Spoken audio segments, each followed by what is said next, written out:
All right, team. So we had a brainstorming sesh and we came up with something super cool called tipping. And all it is we're going to drop everyone's hourly pay to about $2.13 an hour. And then we're going to give the customers basically like an option like, hey, do you want to pay a little extra based on the service that you received? It'll be anywhere between 10 to 20%. And that money will then go into a pool that will be taxed, just so you know. And then we'll split it amongst all of the staff who received the pay cut. Does anyone have any? Veronica, you have a question? Forgive me. Can't we just keep paying them an hourly wage that they can live on? Because what it sounds like is that this is based off of like the customer's generosity and what they feel that they want to pay as a tip. So it's not guaranteed. So like the waiters and waitresses and all that, they may not make a livable wage if customers decide that they don't want to pay. So wouldn't it just be better, especially since we're making record profits, wouldn't it be better to just keep paying them a livable wage? And then if they get tips, then it's extra, like it's just an added bonus. As always, thank you so much for your feedback and your question, Veronica. So let me explain it again. Basically, people are still going to get paid. They're just going to be getting paid by the consumer. So they're still receiving a paycheck. It's not going to come out of our pockets.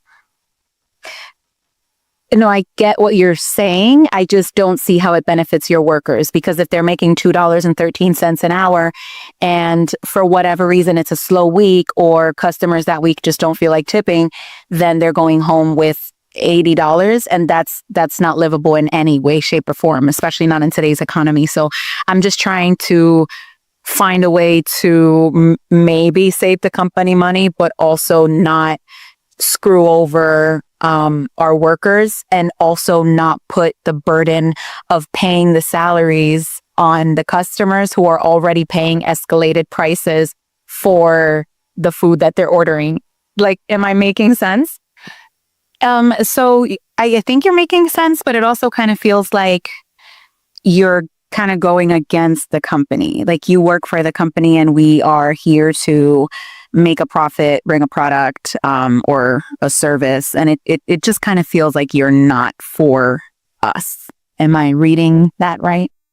Oh, I didn't know that by advocating for the workers, I was going against the company. I thought I was just trying to find a balance. But okay. Okay, so we're going to end this meeting here. As always, Veronica, thank you so much for your feedback. But we're not going to take any more questions. We're going to implement this, see how it works, and get as much out of people as possible. We'll start at the 10%, then go up to 15, then 18, and then we're going to say 20% is unacceptable, and then we'll keep going from there. But we'll get some feedback in a couple years, and hopefully this works. So chop, chop. Go tip. Hi, team. We have some great news today. There will be a 5% across the board increase for everyone on the team. There are some additional updates that I need to share with you. Because of this increase, you will likely be now in the next tax bracket up. So that is something that you'll have to look out for. Another thing is that the amount that we pay for your health insurance is going to have to go down a little bit. So you'll be paying an additional 7% on your health insurance. You'll see that pretty soon on your paychecks. And you know how you guys only pay $5 for any lunch that you get at the cafeteria? Because of this increase, we will be having to increase that amount by another 10%. So you'll be paying just a little bit more for your lunch, okay? Any questions? Veronica, when is the increase effective? So your 5% increase is effective in about 90 days. The other increases, as far as your health insurance, the cafeteria, and most likely your tax bracket, those are effective immediately. So we're getting a 5% salary increase, but then everything else is increasing by 17%. Where are we benefiting from this? Because I understand if, everything else increased by 1%, but the increase to the insurance premiums and our lunch is increasing, 3 times the amount of our hourly increase. How does that benefit us? What do you mean? How do you benefit from this? You're getting 5% more per hour. That's a lot of money. You know what? This is sometimes why we don't do these things, because no one is grateful. Everybody's so ungrateful that we fought for 5% for you guys. Hi, Veronica. Come on in. Have a seat. Okay. Thank you. So as you can see, your manager's here, and they're basically just here so she can provide an account of what she believes happened. It looks like you filed some paperwork incorrectly. There was a list and you went from the bottom up instead of from the top down, and that is the incorrect way to do it. So we are going to have to write you up. Is there anything that you want to say about that? Oh, yeah. She told me to do it from the bottom up. What? No, I did not say that, Veronica. Don't say that I said that, because I did not say that. Are you sure you want to stick to that story? It's not a story. I'm sticking to it because it's the truth. I did not tell you to start from the bottom up. Why would I do that? Okay, so there's no way to prove that she told you. As a matter of fact, Maria, there is a way to prove it. I have a recording of her telling me to do it because I had a feeling that she was going to pull something like this. No, that's illegal. You can't play a recording. I didn't consent to that. We're not on Law and Order, and I'm not presenting this to a judge as Exhibit A. I'm presenting this to Maria to show her that you're a liar, because you have a tendency to tell people one thing and then say that you didn't say that and cover your ass. So sorry. Nope. I recorded you because I knew you were going to do something like this. Veronica, so I know that Maria prefers for you to work that list from the top down, but I think we're just gonna do it from the bottom up. There's just I don't see the reason, I don't see the point of doing it from the top down. And there's a couple more people, that we want to look out for starting at the bottom because of their last name. So just go ahead and do it from the bottom, okay? Veronica, you're excused. I need to speak with Janet. Thank you, Maria. I'm going home. You can't leave for the day. You have work to finish. With the shit you just pulled, you better be lucky that all I'm doing is going home for the day and not reporting you to HR for a hostile work environment. Hi, team. I just want to let you know that we have some updates. I know that we've been giving free bags for decades, but we're going to start charging for them. This is going to bring in some new revenue. So, yay. Are we excited?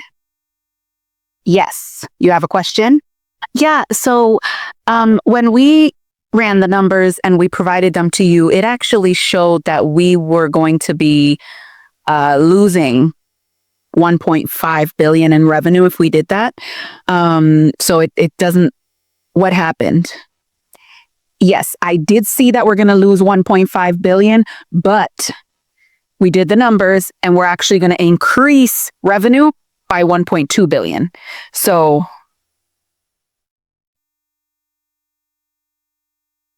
that's a deficit of $300 million though. So where does it benefit us to do that? We don't have in-flight entertainment. We don't have unlimited snacks. We also don't have a lot of things that the other legacy carriers have. The attraction was the free bags. So where does that leave us? How are you calculating it? Because if you, how are you getting that number? If this is a serious question, I am subtracting the 1.5 billion in loss from the 1.2 billion in revenue, and I'm coming up with negative 300 million. So you're probably doing regular math.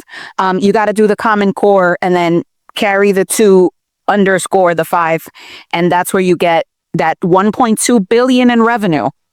Okay, is not bad. So I'm not sure why you're saying that that we're going to be in a deficit.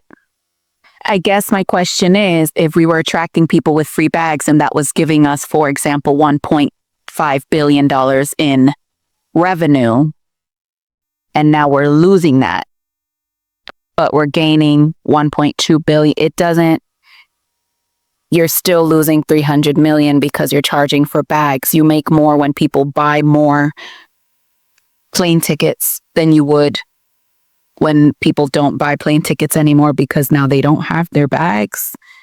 Did I answer your question? Okay, so we didn't hire you to be our accountant. So, it's okay. We got this. Leave it to the capitalists. Leave it to the pros. We got this.